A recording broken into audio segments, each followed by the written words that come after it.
Welcome back to my channel. என்னது current off ஆயிடுச்சா? இந்த ஏசி ஆஃபா? லைட் எதுவுமே தெரிய மாட்டேங்குது. இது எப்படிப்பா ஷூட் பண்றது? இது இல்லாம எப்படி ஷூட் பண்றது? இதுக்கெல்லாம் என்ன எவ்வளவு நம்ம இன்ஜினியரிங் வளர்ந்துருச்சு, ஏன்பா இல்ல? என்ன கரண்ட் இல்லையா?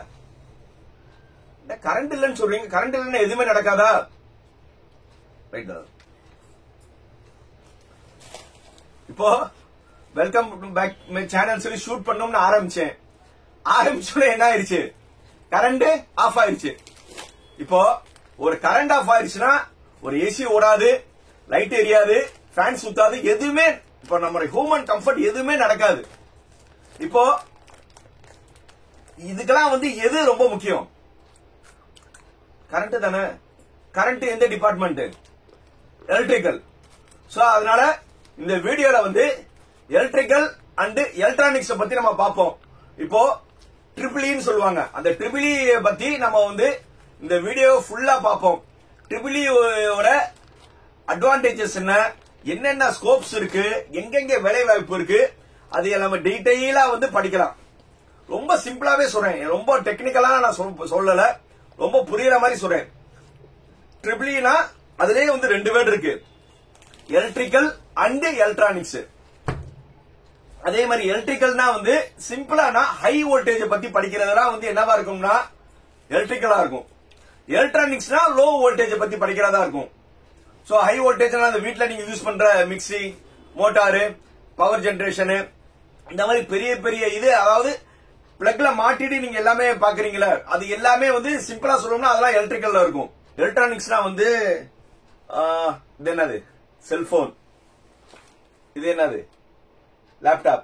சோ இந்த மாதிரி ஒரு பவர்ல இருந்து எடுத்து இந்த 12 வோல்ட் மாத்தி எல்லாம் பண்றாங்களே, சோ அந்த மாதிரி வீட்ல இருக்க வாஷிங் மிஷின், ஏசி, இந்த மாதிரிலாம் நீங்க பத்தி படிக்கிறதா எலக்ட்ரானிக்ஸ்.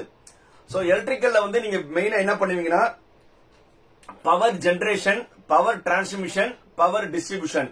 அதாவது பவர் எங்க தயாரிக்கிறாங்க, அது எப்படி டிரான்ஸ்மிட் ஆகுது, அது எப்படி ஜெனரேட் ஆகுது, இத பத்தி நீங்க மெயினா எலக்ட்ரிக்கல்ல படிப்பீங்க. சோ எங்கெங்க உங்களுக்கு பவர் ஜெனரேட் ஆகுது, பவர் என்னது, எங்கெங்க உற்பத்தி ஆகுதுன்னு தெரியுமா?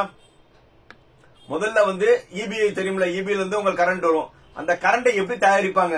ஒன்னு தெர்மல் பவர் பிளான்ட்ல பண்ணுவாங்க, நியூக்ளியர் பவர் பிளான்ட்ல பண்ணுவாங்க, சோலார்ல பண்ணுவாங்க, விண்ட் மில்ல பண்ணுவாங்க. இந்த மாதிரி இடத்தெல்லாம் முதல்ல என்ன செய்வாங்க? கரண்டை தயாரிப்பாங்க. புரியுதா? அந்த கரண்டை தயாரிச்சு ஒரு இடத்துல இருக்கும். இங்க தூத்துக்குடி, நெய்வேலி, இங்கெல்லாம் என்ன செய்வாங்க? கரண்டை ஜெனரேட் பண்ணுவாங்க. அந்த ஜெனரேட் பண்ண பிறகு அதை டிஸ்ட்ரிபியூஷன் பண்ணுவாங்க. சோ அங்க இருந்து என்ன செய்வாங்கன்னா தயாரிச்ச கரண்டை எந்த சோர்ஸ் பண்ணலாம். நிறைய நான் சொல்லிட்டேன், சோலார்ல பண்ணலாம், தெர்மல்ல பண்ணலாம், விண்ட்ல பண்ணலாம், ஹைபிரிட் நிறைய இடத்துல பண்ணலாம்.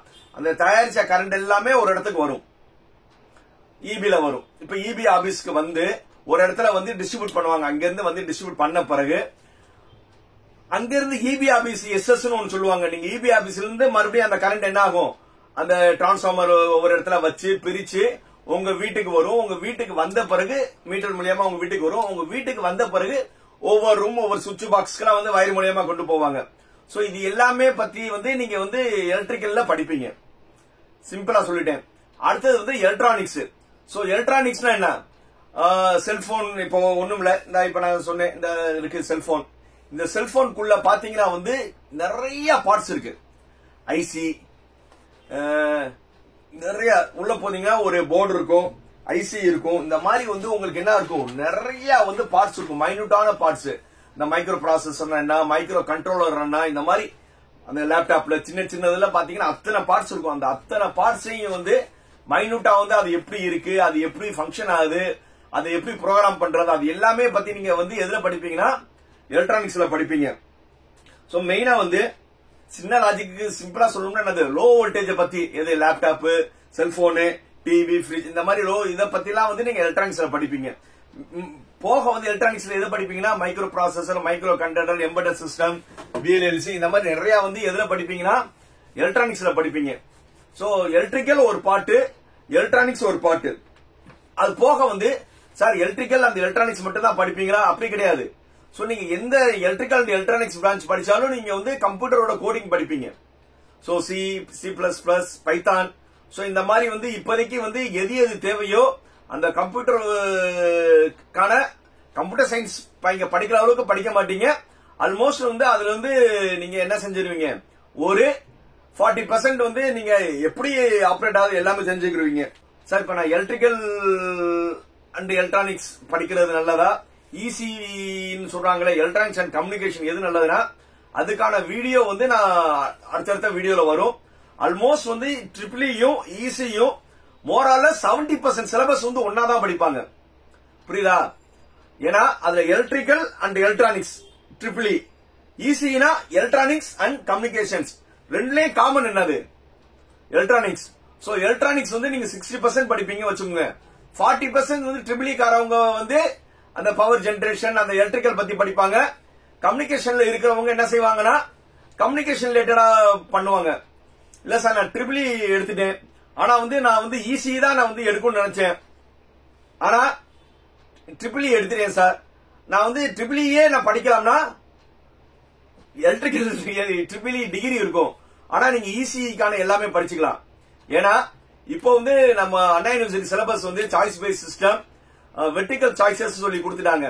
நீங்க சாய்ஸ் வந்து எலக்டிவே வந்து ஒவ்வொரு செமஸ்டர்லயும் 3 நீங்க சூஸ் பண்ணிக்கலாம். போக நீங்க தேர்ட் இயர் ஃபைனல் இயர்ல நிறைய வந்து நீங்க என்ன செஞ்சுக்கலாம், அந்த வெர்டிகல் சாய்ஸ் சொல்லுவாங்க. நீங்க அப்படியே வந்து எலக்ட்ரானிக்ஸ் ஈஸி பயங்கர பண்ண எலக்டிவ் அப்படியே தூக்கி நீங்களும் படிச்சுட்டீங்கன்னா உங்களுக்கு நீங்களும் என்னது ஈஸி பயங்கர மாதிரி ஆயிருவீங்க. சோ சார் நீங்க சொல்றது டவுட்டா இருக்குன்னா நேரா போங்க, Anna university R21 triple E syllabus download பண்ணுங்க. Anna university R21 ECE syllabus download பண்ணுங்க. 2 சிலபஸையும் டவுன்லோட் பண்ணுங்க. 2 சிலபஸையும் டவுன்லோட் பண்ணீங்கன்னா முதல் 2, 3, 4 பக்கத்துல வந்து நீங்க first semester, second semester, third semester என்னென்ன படிப்பீங்கன்னு சொல்லி சப்ஜெக்ட் இருக்கும். ட்ரிபிள் இயும் பாருங்க, அதே மாதிரி ஈசி இதையும் டவுன்லோட் பண்ணி பாருங்க. அங்கேயும் வந்து என்னது டவுன்லோட் பண்ணி பாத்தீங்கன்னா ஆல்மோஸ்ட் சப்ஜெக்ட் வந்து என்னவா இருக்கும், ஒரு 60% சப்ஜெக்ட் காமனா இருக்கும். அப்படியே எலக்டிவ் பாத்துங்க, vertical elective, vertical 1, vertical 2, vertical 3, vertical 4 பாத்தீங்கன்னா ட்ரிபிள் இ சிலபஸ் வந்து வெர்டிகல் 2 பாத்தீங்கன்னா அப்படியே வந்து அது ஈஸியில இருக்கிற வெர்டிகல் சிலபஸ் தான். ஆல்மோஸ்ட் என்னது நீங்க ஈஸி ஸ்டூடெண்ட் மாதிரி ஆயிருவீங்க. ரைட் சார், எலக்ட்ரிக்கல் படிச்சா வந்து ஜாப் ஆப்பர்ச்சுனிட்டி சார், நீங்க எதுவுமே நான் படிக்கிறேன் சார், எனக்கு வந்து ஜாப் ஆப்பர்ச்சுனிட்டி ட்ரிபிள் இல எப்படி சார் இருக்கும்? நான் வந்து நிறைய வீடியோல சொல்லியிருக்கேன். இனி 4 வருஷம் கழிச்சு வந்து என்னுடைய பெர்செப்ஷன் வந்து ட்ரிபிள் இ அண்ட் மெக்கானிக்கல் தான் ரூல் பண்ணும்.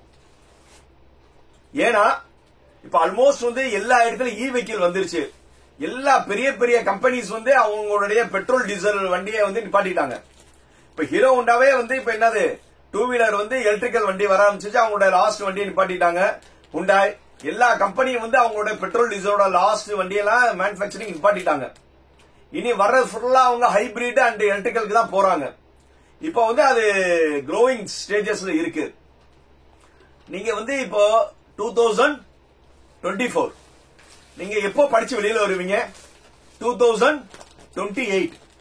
4 வருஷம் கழிச்சு நீங்க வெளியில வரும்போது இப்பவே வந்து எல்லா ஆட்டோமொபைல் செக்டார் ஃபுல்லாவே வந்து வெஹிக்கிள் ஃபுல்லா வந்து ஈக்கு மாறிட்டாங்க. நீங்க 2028ல வரும்போது எல்லா வெஹிக்கிளுமே வந்து எலக்ட்ரிக்கல் வெஹிக்கிளா தான் எல்லா இடத்துலயும் இருக்கும். அதே மாதிரி கவர்மெண்ட் என்ன சொல்லிருக்காங்கன்னா கிரீன் வேல்யூ, அதாவது 2030க்குள்ள வந்து நம்மளுடைய இந்தியா ஃபுல்லா வந்து பசுமை இதா இருக்கணும்னு. அப்படின்னா என்னது, எமிஷன் இல்லாம அந்த பெட்ரோல் டீசல் வண்டி இல்லாம வந்து நம்ம வண்டிகள் இருக்கணும்னு. சோ அப்ப நீங்க 2027, 28 வந்து என்ன இருக்கும்னா, நான் என்னுடைய வண்டி, உங்களுடைய வண்டி, காலேஜ்ல இருக்க கார், பஸ் எல்லாமே வந்து என்ன செய்வாங்கன்னா பெட்ரோல் டீசல் இருக்கிறது டே பை டே வந்து என்ன ஆவாங்கன்னா எலக்ட்ரிக்கல் கன்வர்ஷன்ஸ்க்கு மாறுவாங்க. அது ஆட்டோமொபைல் செக்டார்ல வந்து கார், 2 வீலர், பஸ் எல்லாத்துலயும் வந்து எது மாறணும், டெக்னாலஜி, எலக்ட்ரிக்கல் டெக்னாலஜி தான் மாறும். ஆனா நீங்க மாத்துறது ஆட்டோமொபைல் மெக்கானிக்கல் செக்டார், ஆனா நீங்க மாத்த போற டெக்னாலஜி எலக்ட்ரிக்கல். இது அப்போ வந்து நார்மலா வந்து 4 வருஷம் கழிச்சு எந்த செக்டார்ல வேலை அதிகமா இருக்கும் உங்களுக்கே நல்லா தெரியுது. நான் ஏற்கனவே நிறைய வீடியோ சொல்றேன். கம்ப்யூட்டர்ஸா ஒரு சைடு போனீங்கன்னா ஒரு சைடு வந்து இப்போ இன்ட்ரெஸ்ட் இல்லாம எது இருக்கீங்க, மெக்கானிக்கல், எலக்ட்ரிக்கல் இருக்கீங்க. ஆனா வந்து கண் முன்னாடி வந்து எலக்ட்ரிக்கல் இது வந்து வரப்போகுது. இ வெஹிக்கிள்கான பூம்ஸ் நிறைய இருக்க போகுது. எல்லா கார் கம்பெனி, எல்லா டூ வீலர் கம்பெனி, எல்லா இதுலயும் என்ன வரப்போகுது? எலக்ட்ரிக்கல் டெக்னாலஜி தானே வரப்போகுது. அது போக மெயினா சூப்பரா உங்களுக்கு கவர்மெண்ட் ஜாப்ஸ் கிடைக்க வாய்ப்பு அதிகம். ஒவ்வொரு வருஷமே வந்து இபில பாத்தீங்கன்னா ஒரு 4000 to 5000 எய்ஸ் ரிட்டையர்ட் ஆகிட்டே இருப்பாங்க. இந்த கம்பைன் இன்ஜினியர்ஸ் எக்ஸாம் இருக்கும், இபில எக்ஸாம்ஸ் இருக்கும். அந்த எக்ஸாம்லாம் வந்து நீங்க ஈஸியா எழுதி கிளியர் பண்ணிட்டீங்கன்னா கவர்மெண்ட் ஜாப்ல நேரா போய் கெத்தா எப்படி கெத்தா போய் ஏயா உட்காந்துக்கலாம். முதல் ஜாப்பே உங்களுக்கு என்னது? ஏய். வேற எங்கெங்க உங்களுக்கு கவர்மெண்ட் ஜாப் இருக்கு? இபில இருக்கு, ஓஎன்ஜிசில இருக்கு, பெல்லில இருக்கு, என்டிபிசில இருக்கு. இது எல்லாமே இருக்கு. இங்க ஸ்டேட் கவர்மெண்ட்லயும் கவர்மெண்ட் ஜாப்ஸ் நிறைய இருக்கு, சென்ட்ரல் கவர்மெண்ட்லயும் கவர்மெண்ட் ஜாப்ஸ் நிறைய இருக்கு. சென்ட்ரல் கவர்மெண்ட் என்னது? Bell, ONGC. அங்கெல்லாம் வந்து நீங்க செகண்ட் இயர்ல இருந்தே வந்து நீங்க உங்க சப்ஜெக்ட் ஸ்ட்ராங்கா படிக்க ஆரம்பிச்சிட்டீங்கன்னா நேட்டா ஃபைனல் இயர் ரொம்ப கேட் எக்ஸாம் எழுதி கேட் ஸ்கோர் வச்சுட்டு நீங்க என்ன செஞ்சிடலாம்? கவர்மெண்ட் ஜாபுக்கு போயிடலாம். அது போக எல்லா இண்டஸ்ட்ரியும், எல்லா ஊர்லயும் கம்பெனி இருக்கா, இண்டஸ்ட்ரி இருக்கா? எல்லா இண்டஸ்ட்ரியிலையும் எதுல ஓடுது? மிஷின்ல எதுல ஓடுது? கரண்ட்ல தானே ஓடுது. அந்த கரண்ட்டுக்கெல்லாம் வந்து எல்லா இடத்துலயும் வந்து எலக்ட்ரிக்கல் சூப்பர்வைசர் தேவையா இல்லையா? எத்தனையும் இப்ப சும்மா ஒரு எக்ஸாம் அம்பத்தூர்னு சொல்லி சென்னையில நீங்க இருக்கீங்க, அம்பத்தூர் எஸ்டேட் குள்ள போனீங்கன்னா அங்க அத்தனை இருக்கு. எல்லா இடத்துலயும் யார் தேவை? எலக்ட்ரிக்கல் மிஷின் ஓடுறதுக்கு எலக்ட்ரிக்கல் ஆள் வேணும்ல, மெயின்டெனன்ஸ் பண்றதுக்கு எலக்ட்ரிக்கல் சூப்பர்வைசர் வேணும்ல. எல்லா இண்டஸ்ட்ரியிலும் என்ன தேவை? எலக்ட்ரிக்கல் ஆளுங்க தேவை. அதே மாதிரி ரெவல்யூஷன் வந்து நம்ம இ வெஹிக்கிள் வரப்போகுதுன்னு சொல்லியாச்சு. அங்கேயும் வந்து இப்போ 2028, 29 வந்து நிறைய இடத்துல வந்து புதுசா வந்து இது சார்ஜிங் ஸ்டேஷன், இ வெஹிக்கிள்கான சர்வீஸ் ஸ்டேஷன் நிறைய போடணும். 27, 28 அவ்வளவு பிளென்டி ஆஃப் ரெவல்யூஷன் இருக்கும். உங்களுக்கு வேலை வாய்ப்பு அவ்வளவு இருக்கும். ஏன்னா இப்போ இந்த வருஷமும் போன வருஷம் லிமிட்டடா தான் நீங்க எலக்ட்ரிக்கல் வந்து சூஸ் பண்றீங்க. இது தவறான. நீங்க இதை சூஸ் பண்றவங்க தான் நான் யார் சொல்லுவேன், ரொம்ப பிரில்லியன்ட் யாரு? ட்ரிபிள் இ மெக்கானிக்கல் எடுக்கிறவங்க. ஏன்னா 27, 28 அவ்வளவு ஜாப்ஸ் கண் முன்னாடி இருக்கு. ஆனா கம்ப்யூட்டர்ல வந்து வரலாம், மேபி இருக்கலாம், செய்வாங்கோ அப்படிதான் சொல்றாங்க. கோ கோ மேபி தான். இங்க வந்து ஷூரா என்ன சொல்றாங்க? வருது. வர போறத வந்து உறுதியா நீங்க வேலைக்கான படிப்பை படிப்பீங்களா? வரும் நினைக்கிறதுல போய் படிப்பீங்களா? நான் ஏற்கனவே வீடியோ சொல்லியிருக்கேன். எங்க நீங்க வந்து எல்லாருமே ஒரு சைடு கூட்டமா போனீங்கன்னா வேலை கிடைக்கிற கஷ்டம். எங்க கூட்டம் கம்மியா இருக்கும் அங்க டிக்கெட் எடுத்துட்டு போறது புத்திசாலித்தனம். அதே மாதிரிதான் இந்த செக்டார்லாம் வந்து நான் நிறைய வந்து சொல்லணும்னு நினைச்சா இன்னும் பேசிட்டே இருக்கலாம். கோர்ல அவ்வளவு வேலைகள் இருக்கு. அதே மாதிரி நீங்க எம்இ படிச்சு ப்ரொஃபசர் கூட ஆகலாம்ல.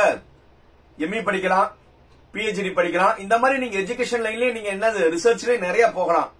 சோ அதனால நல்ல ஒரு நீங்க ஜாப் ஆப்பர்ச்சுனிட்டி, நல்ல ஃபியூச்சர் இருக்க மாதிரி பிரான்ச்னா choose electrical and electronics engineering. நீங்க போய் வந்து நான் சொல்றதை நம்ப வேணாம். நீங்க கூகுள்ல போய் வந்து சர்ச் பண்ணுங்க, ஃபியூச்சர் ஜாப் ஆப்பர்ச்சுனிட்டி இன் ட்ரிபிள் இ போடுங்க. ஏன்னா நான் சொல்றதை நம்ப மாட்டீங்க, கூகுள் சொன்னா நம்புவீங்கல்ல. நீங்க எல்லாரும் விரும்புற ஐடி கம்பெனி என்ன செய்யலாம்? வேலைக்கு போலாம். ஐடி கம்பெனிக்கு போறதுக்கு உங்களுக்கு என்ன தேவை? ஏதாவது கோடிங் லாங்குவேஜ் தானே. C, C++, Python. இன்னைக்கு வந்து பைத்தான் வந்து டாப்ல இருக்கு. நீங்க 4 வருஷத்துக்குள்ள வந்து ஏதாவது ஒரு கோடிங் லாங்குவேஜ் வரும், அதை நீங்க படிச்சுக்கிட்டீங்கனாலும் ஐடி கம்பெனிக்கு வேலைக்கு போய்க்கலாம். சார் கோடிங்கோட இது மட்டும்தான் வந்து வேலைக்கு நினைக்கிறீங்களா கம்ப்யூட்டர் சைட்ல? சார் எலக்ட்ரிக்கல்லயே அவ்வளவு சாப்ட்வேர்ஸ் இருக்கு. அந்த சாப்ட்வேர்ஸ் எல்லாம் வந்து நான் அதை பார்த்து கூட சொல்லிடுறேன். நார்மலா ஆட்டோகாட், ப்ரோஇ, ஆன்சிஸ், சாலிட் ஒர்க்ஸ், அது போக PSpice, ETAP, LabVIEW, PLC programming, vision 360. So இந்த மாதிரி வந்து நிறைய சாப்ட்வேர் எதுலயும் இருக்கு, எலக்ட்ரிக்கல்லயும் இருக்கு. சோ நீங்க அங்க சாப்ட்வேர் படிச்சா அந்தந்த டிபார்ட்மெண்ட்லயே நீங்க என்ன செய்யுது, ஒரு கம்ப்யூட்டர் வேலைக்கு போகலாம். சோ கம்ப்யூட்டர் வந்து கோடிங் மட்டும் லாங்குவேஜ் கிடையாது. நீங்க எந்த டிபார்ட்மெண்ட் எடுத்தீங்கனாலும் அந்தந்த டிபார்ட்மெண்ட்லயே என்னது சாப்ட்வேர்ஸ் இருக்கும். அதையும் பண்ணீங்கனாலும் நீங்க டிசைனா போகலாம். சோ மீண்டும் அடுத்த வீடியோல வேற டிபார்ட்மெண்ட் பத்தி பேசும் வரை பாய் பாய்.